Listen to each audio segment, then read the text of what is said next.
خليني أفاجئك بسؤال. هل أنت عاوز تكون واثق من نفسك بمعنى إنك تبان واثق من نفسك قدام الناس، ولا إنك تكون حاسس بالصفة؟ عشان دول حاجتين غير بعض خالص. ولو كانت إجابتك هي إنك عاوز تكون باين إنك واثق من نفسك، فأنت مش هتلاقي اللي أنت محتاجه هنا. ليه؟ لأن أنت ممكن تعرف معلومات تخليك بشكل سطحي تغطي الإحساس بالخوف والتوتر وتبان واثق.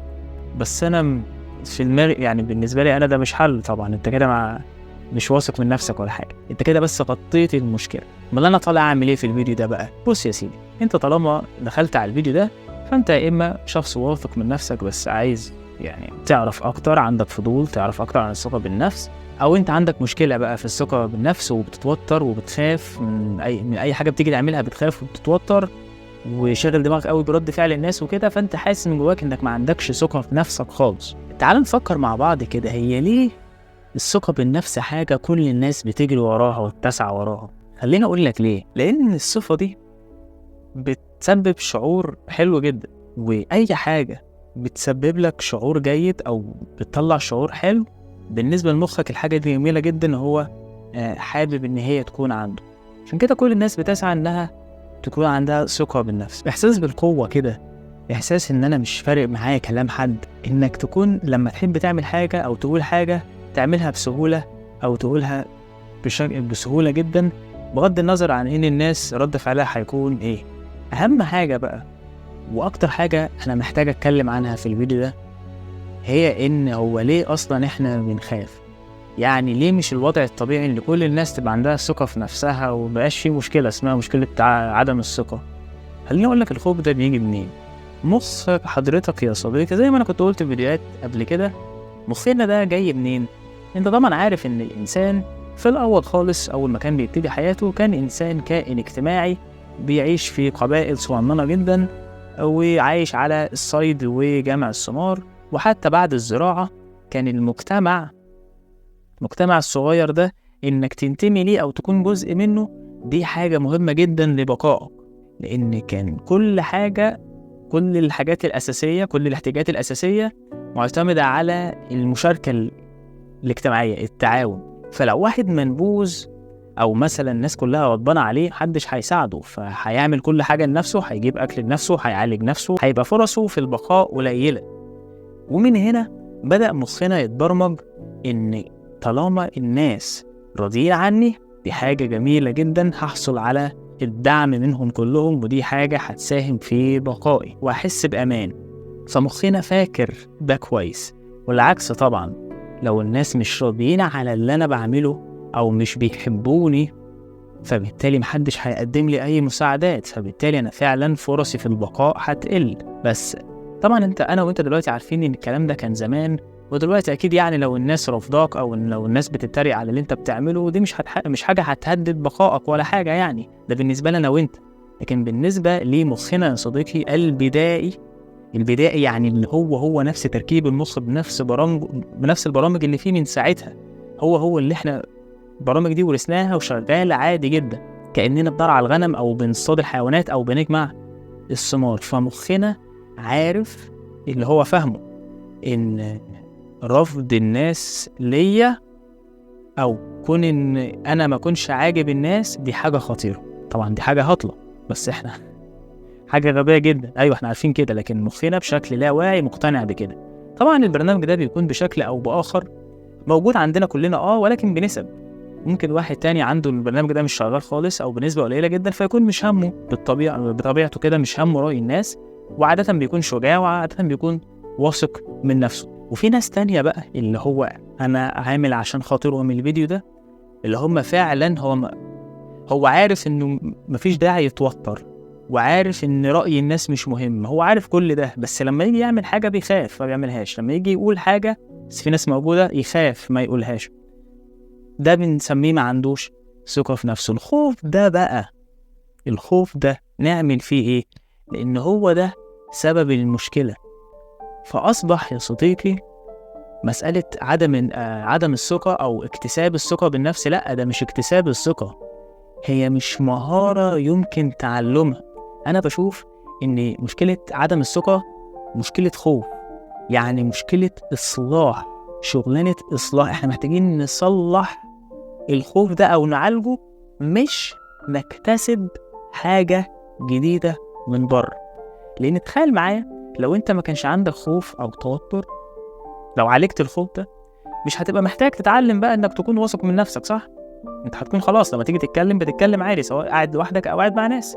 بتعمل فعل معين أنت شايف إنه صح فهتعمله، حتى لو عارف ومتأكد إن الناس هتتريق عليه. مفيش خوف، مفيش إحساس بالمقاومة هيمنعك إنك يقول لا يا عم أنا لحسن الناس ما يكرهوني أو كده. طيب أنا بقى أعالج الخوف ده إزاي؟ نفس الطريقة اللي إحنا عارفين إن هي بتساعد في زيادة الوعي. وزي ما بقولك هو ملخص أي تعليم نفسية إن وعيك يعلى، فبالتالي تكون واعي بالمشكلة النفسية اللي جواك، ومسألة وقت تعالجها إزاي بقى دي بتحصل على حسب كل واحد وظروفه وحياته.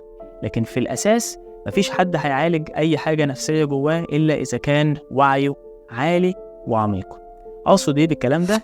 أقصد إن الخوف ده اللي هو عدم الثقة، علاجه الوحيد إنك تلاحظه وقت ما هو بيظهر. والملاحظة دي أنا أقصد إيه؟ أقصد إنك تشوف بس من غير ما تحكم عقليا، يعني من غير ما تفسر الخوف ده، أو من غير ما تستنتج منه حاجات، أو من غير ما تبني عليه حاجات، أو من غير ما تتصرف على أساسه. يعني شاهد بس، شوف بس أنا دلوقتي خايف، بس مش بناء على ذلك أنا هعمل كذا، أو أنا خايف فبالتالي ده معناه كذا. لا، ما تفسرش. ابعد عقلك، أو حتى لو عقلك شغال مع الخوف سيب عقلك في حاله، ولكن أنت اتفرج، شوف نفسك وانت خايف. في اللحظة أو في الوقت اللي انت بتشوف في نفسك وانت خايف أو ما عندكش ثقة، التجربة دي طبعا مش مريحة خالص. انك تلاحظ نفسك وانت خايف ده شعور مش حلو، مش لذيذ. بس دي حاجة هي اللي هتساعدك انك تبقى واثق من نفسك. يعني هي المفارقة هنا اللي هي ايه؟ اللي هي ان انا لما اكون واعي ان انا ما عنديش ثقة في نفسي، بس ساعة ما الاقي نفسي ما عنديش ثقة او ساعة ما الاقي نفسي خايف، مش بهرب ومش بقاوم ومش بدفن الخوف ده ومش بشغل نفسي عنه. لا، بشوف نفسي ان انا ما عنديش ثقة في نفسي وانا خايف، ومطول المدة دي على قد ما تقدر. سبحان الله بقى، بعدها هتلاقي ضعفك نفسه ده أو عدم الثقة دي لما انت تقبلها كصفة فيك، هتبقى هي مصدر ثقتك أصلا. يعني نتيجة ده وعيك هيعلى جدا لدرجة انك هتكون قادر انك شايف انك مش واثق من نفسك او شايف الخوف ده، ولكن هتحسه بقى بعيد قوي، كأنك شايف حاجة جواك بس الحاجة دي بعدت. فلما بعدت ما بقاش ليها تأثير على قدراتك العقلية، فتلاقي نفسك ايه ده، انا حاسس ان انا خايف، حاسس ان انا متوتر، بس انا حاسس ان انا قادر اتكلم عادي، او حاسس ان انا هعمل الفعل ده عادي وانا خايف. وهو ده السر. عمر ما كان معنى الثقة اللي هو الإحساس بالقوة الحقيقية في نظري، عمر ما كان معناها إنك ما تتوترش أو ما تخافش. لا، أنت خايف وكل حاجة، متوتر جدا، بس الخوف والتوتر ده مش قادرين يسيطروا عليك، أو مش قادرين يمنعوك إنك توقف أو تبطل تعمل اللي أنت ناوي تعمله. لا، هتحس بحرية أكتر مع الوعي. وعي إني أبقى واعي بمعنى شايف. الوعي يعني الرؤية، أشوف كل حاجة جوه، ولما أشوف حاجة وحشة جوايا بتبعد دي أنت شوفها كأنها بتبعد، يعني هي بتصغر، بتضعف، بتتلاشى. فجأة تلاقي نفسك أنت نفس الشخص بنفس التصرفات، من غير ما تمثل ومن غير ما تتصنع ومن غير ما تفرض ظهرك وكل الحاجات اللي احنا بنسمعها دي، واعمل مش عارف كده وضعية جسدك ايه، علشان كل دي حاجات سطحية تغطي بيها خوفك. لكن احنا مش عايزين نغطي، حضرتك فاهم احنا اتجاهنا رايح فين؟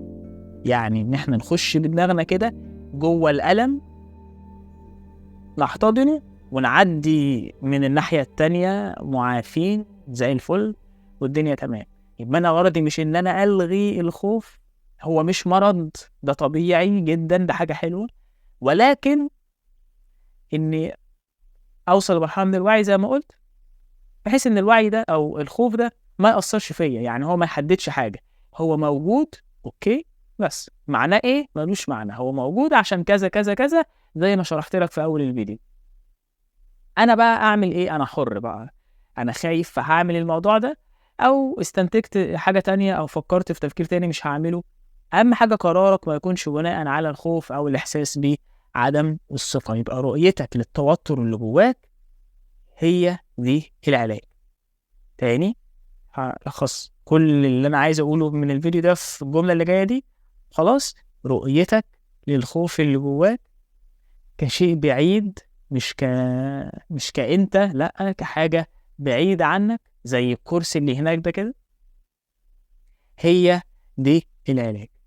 ده هيخلي وعيك يتغير، وعيك لما يتغير انت كبني ادم بتتغير، فبتبقى شخص تاني واثق من نفسه تلقائيا. انا نادر رجب، ويا رب يكون الفيديو ده كان ليه تأثير حلو في حياتك.